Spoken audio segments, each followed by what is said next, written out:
Jealous sister tried to ruin my baby shower by announcing fake paternity test results. Then her husband unexpectedly served her with divorce papers in front of everyone. Minnie and I are a year apart in age.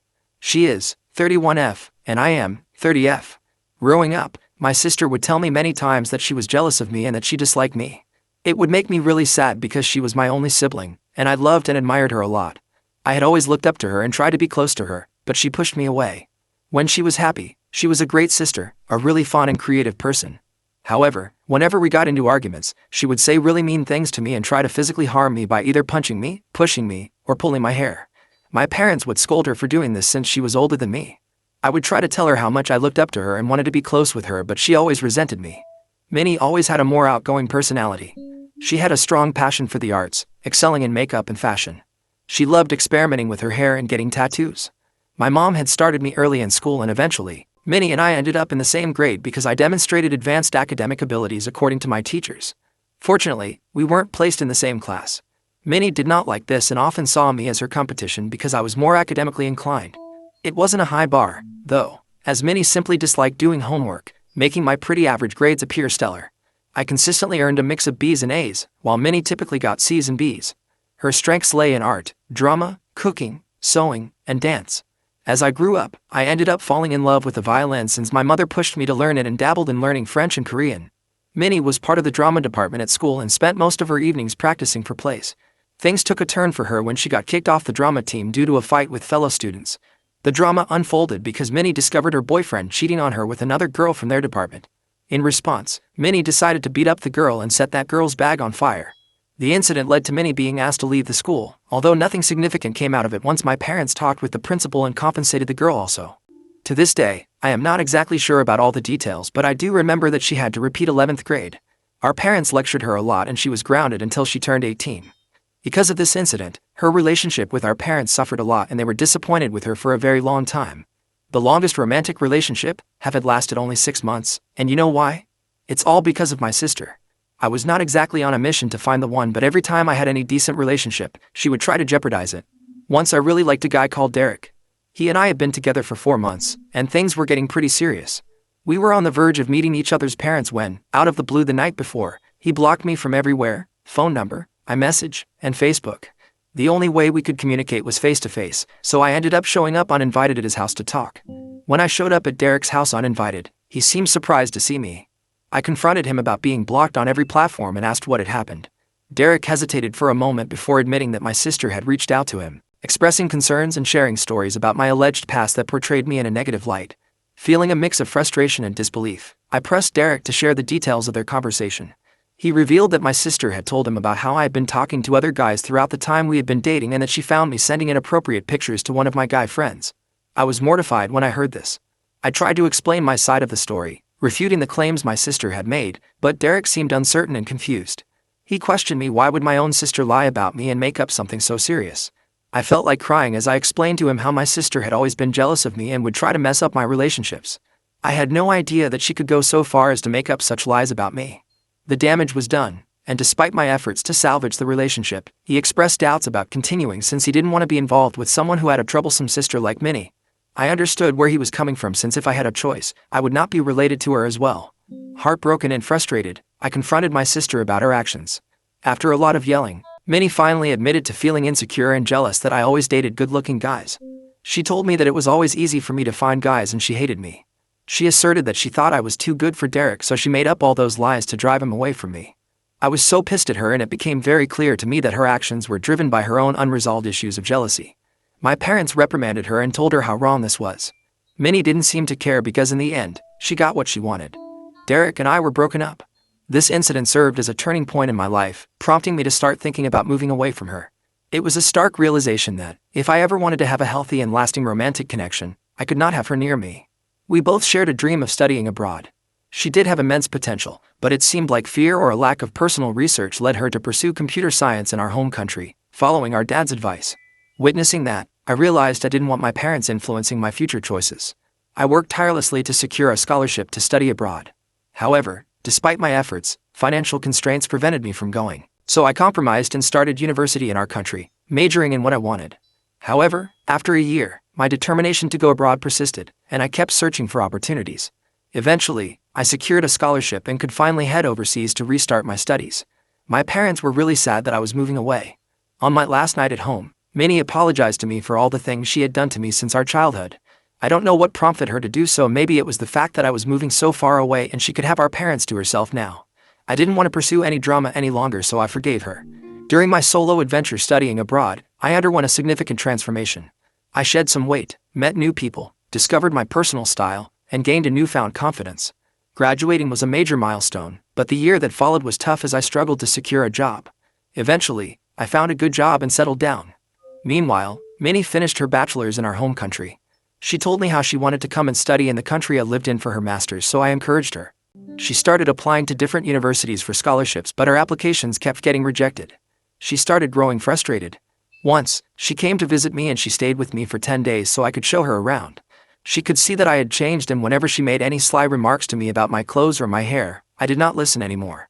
I found it very weird how she would try to control what I was going to wear or how I needed to behave in public as she and I went out for lunch. If I had some friends over, she would tell me how she didn't like them and how I needed to find better people to hang out with. There have been instances when I would be enjoying myself with my friends, and suddenly she would get weird without any apparent reason. When I took her to work and showed her where I was working, she was surprised to see how huge my office was. I excitedly told her how I had been presented with opportunities for new experiences in the field I was working in, but then she just went quiet and didn't even seem happy for me. Instead, she shifted the conversation to herself, expressing how she would love the same opportunities and regretting some of her past choices. Later, when we were having dinner, she told me how she wanted to extend her vacation and continue to live with me, but I knew that I could not live with her judgment. I politely told her that it was better for her to find new accommodations if she wanted to stay any longer, because clearly she had some issues with me and refused to talk to me about it. This is when Minnie loses her mind. She started yelling at me about how she was sick and tired of having me in her life when all everybody does is compare me to her and how her achievements in life are never enough. I pointed out to her that I never treated her this way and it was she who always made me feel inferior. Minnie then told me how I was not anything special and that she could have done the same things as me if she had the same opportunities. I told her that we did have the same opportunities growing up and that I decided to apply for universities here and worked my ass off to secure a scholarship while she was failing to secure one and was somehow blaming me for her choices. This pissed her off and she told me that I was just a spoiled brat and that she wished I was never born. Those words hit me so much that I just got up from the table and locked myself in my room. 2 days later, when she flew back, without ever apologizing to me, I could finally breathe in peace. I realized just how much she and I had changed over the years, and I had started to dislike her presence a little by now. Eventually, I met my boyfriend James, who worked in the same industry as me. Our paths crossed all the time. We had mutual friends, and during a gathering, we met and had a couple of drinks.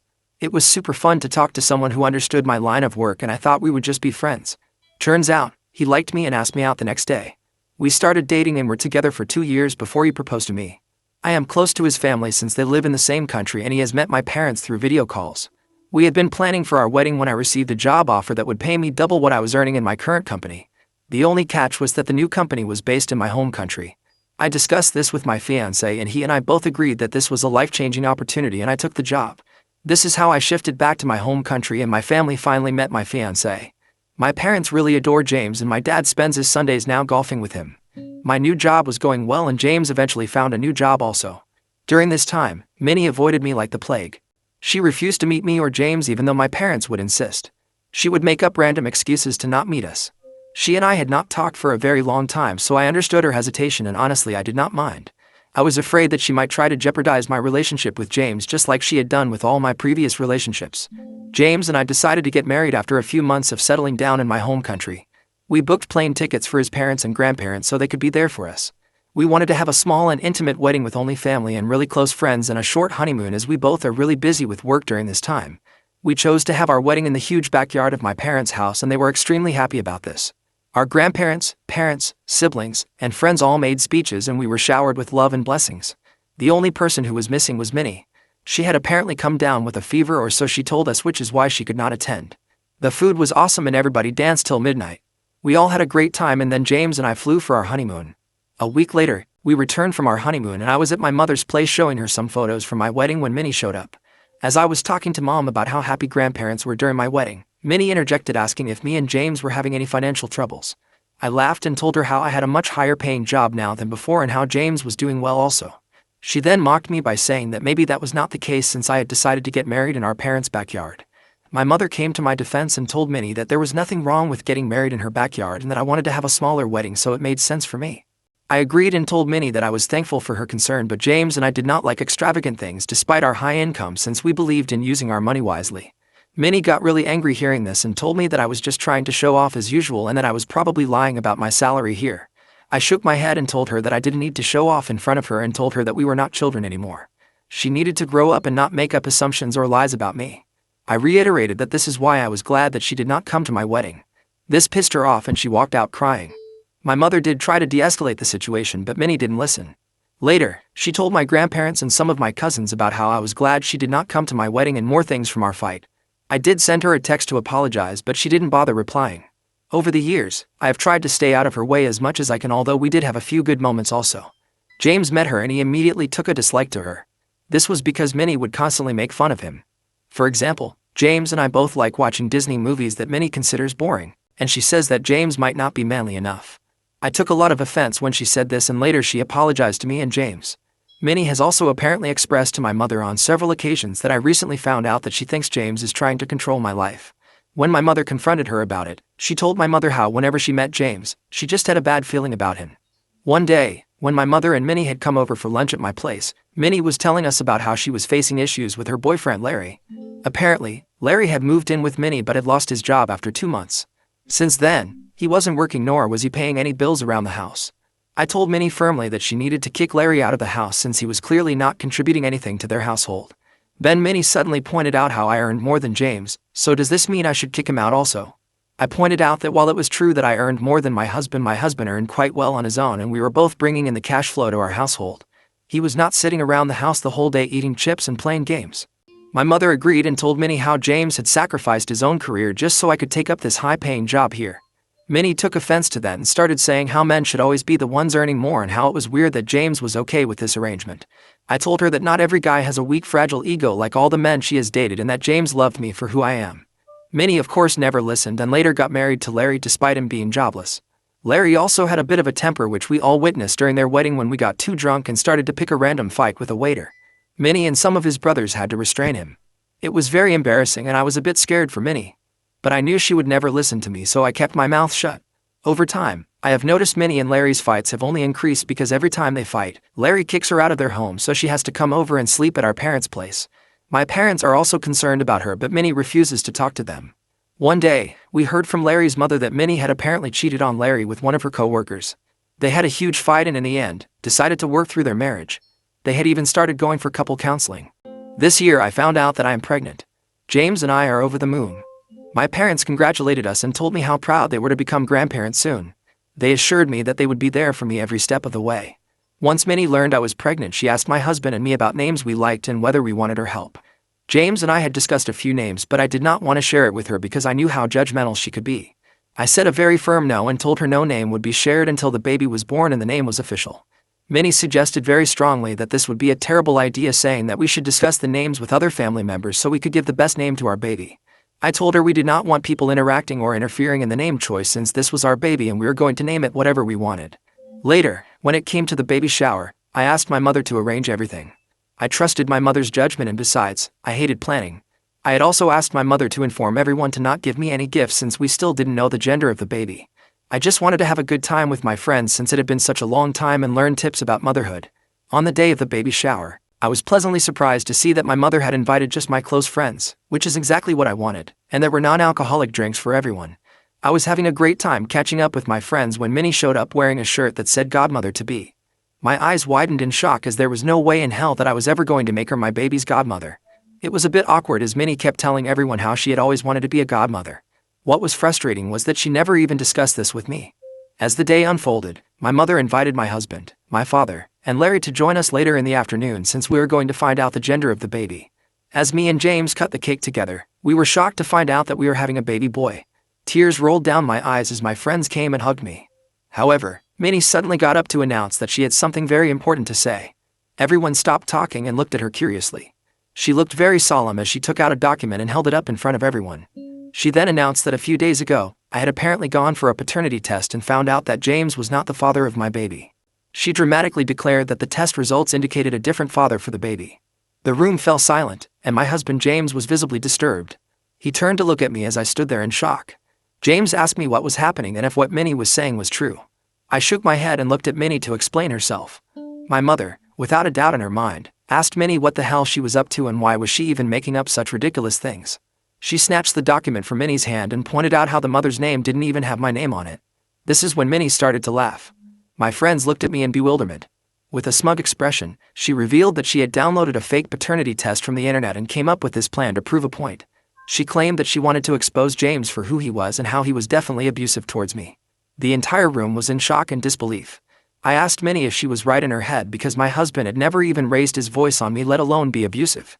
She started to say how there was no way that a man could be happy letting his partner earn more than him and how she had suspected for a long time that he was extremely controlling. She went on to give random examples and then concluded pointing out how James got angry when she first announced the paternity test. I yelled at her that the reason James got pissed was because she publicly humiliated me and by announcing that my child didn't belong to him. I told her how my husband had never abused me or locked me out of our house and she seemed to be projecting. I watched Minnie's face get red in embarrassment. I continued to tell her how I was so sick of her always being jealous of me all my life and how disgusting it was for her to turn my baby shower into such a fiasco. I announced to everyone that Minnie had always done this and recounted how she would lie about me to my ex-boyfriends. Minnie stood there looking humiliated. My mother told her how she had gone too far this time. Out of nowhere, her husband, Larry, who had remained silent until then, stood up in the midst of the awkward silence and walked up to Minnie. To everyone's shock, he handed her some papers. The atmosphere shifted from discomfort to utter chaos as Minnie started to question him about what this was. Larry told her how the marriage counseling was clearly not working for them and he had come to realize that they were toxic for each other. He told Minnie that he had been contemplating divorce and wanted to give her these documents tonight, but since she liked making a scene, he could not bear to go back home with her. He told her that he was done with her and her drama and walked out of the baby shower. The room fell into an uneasy silence as Larry's revelation hung in the air. Guests exchanged awkward glances, uncertain of how to respond to the unexpected turn of events. Minnie stood there, stunned and speechless, holding the divorce papers in her hands. Minnie's attempt to overshadow the baby shower with her antics had backfired in the most unforeseen way. Instead of having the last laugh, she found herself facing the unraveling of her own marriage. The once celebratory atmosphere now carried a heavy tension, and the joyous occasion had turned into a somber affair. As the reality of the situation sunk in, I decided that I was done with all this. I asked James to escort me out of the event and he readily agreed. I hugged my mother goodbye and she assured me that she would call me later to check up on me. Minnie tried to come up to me and apologize, but I didn't even bother glancing at her. Since then, my head has been reeling. As you can imagine, everyone is quite shocked about what has happened. I have been getting calls from people checking up on me. Some of them have informed me about how Minnie burst out crying once I left the venue and my parents kicked her out without refusing to listen to her. I feel pity for her since she has now lost me, my parents, and also her husband. I feel a bit bad about how I shouted at her even though at that moment I felt like it was justified. Was I in a hole for exposing her jealousy in front of everyone after she tried to come up with a fake paternity test? Update 1. Firstly, I want to thank each and every one of you who took the time to read and respond to my story. The outpouring of empathy, advice, and shared experiences over the past week has been overwhelming. I am genuinely touched by the sense of community that Reddit has provided me during such a tough time. I have never posted on Reddit before, but because of what happened with my sister, I thought I needed some outside perspective. It's true, what my sister did is extremely bizarre and vile, which is why I agree with some of your comments that she might require professional help. I also need to have a talk with my parents and cut her off permanently. I can't have her behaving this way around my baby. Update 2. Hi everyone. It's been a month since I last updated. I did talk to my parents about my sister and they agreed that it is the right decision for all of us to sever ties with her. Minnie shows no remorse and has now gone around telling people about how I made a huge deal out of her prank and brought up her past in front of her husband, which prompted him to divorce her. Larry has since talked with my parents and apologized to us for how he treated Minnie in the past. He has told us that the reason he would kick Minnie out of their place was not because he was abusing her, but because whenever they had fights she would punch him and kick him in the face, which would make him feel unsafe around her. This was very shocking for us to hear because I always thought that Larry was the one at fault, but then he showed us pictures of his broken nose and black eye. It's lucky that Larry loved her enough to not go to the police, otherwise Minnie would have ended up in jail by now. Clearly, he and Minnie had a toxic relationship and I am kind of glad that they are getting a divorce. My parents have talked with Minnie and told her firmly that she was no longer welcome at their place or mine. Minnie started with her waterworks, but my mom was so pissed after what she had pulled at my baby's shower that she just went off on her and told her that the next time she ever came near me or my baby they would get a restraining order against her. They told her firmly that she needed to talk to a psychiatrist because something was clearly not right in her head. Minnie has refused to seek help and told my parents that they were being unfair by favoring me more than her. Anyway, I have blocked her from everywhere and so has James. We have installed security cameras at our house, so if she ever comes to my place, I will involve the police. Update 3. It's been 8 months since my last update. I am happy to write that I gave birth to my baby boy recently. The pregnancy was tough, but I am so glad that our child is here. We have named him Alex. I can't believe that I am finally a mother. Our home is now adorned with the laughter and cries of our little ones. James and I are adjusting to the new role of being parents, and despite the challenges, we are relishing every moment with our little one. My parents have been there for us every day as I get used to becoming a parent. James' parents are flying in to see us next month. Minnie has not disturbed us even once. The last I heard, she and Larry got a divorce, and she decided to pack up her things and move to a different city, perhaps to start afresh. I do feel sad that my sister cannot be a part of my celebration, but as a parent I have to protect my little one.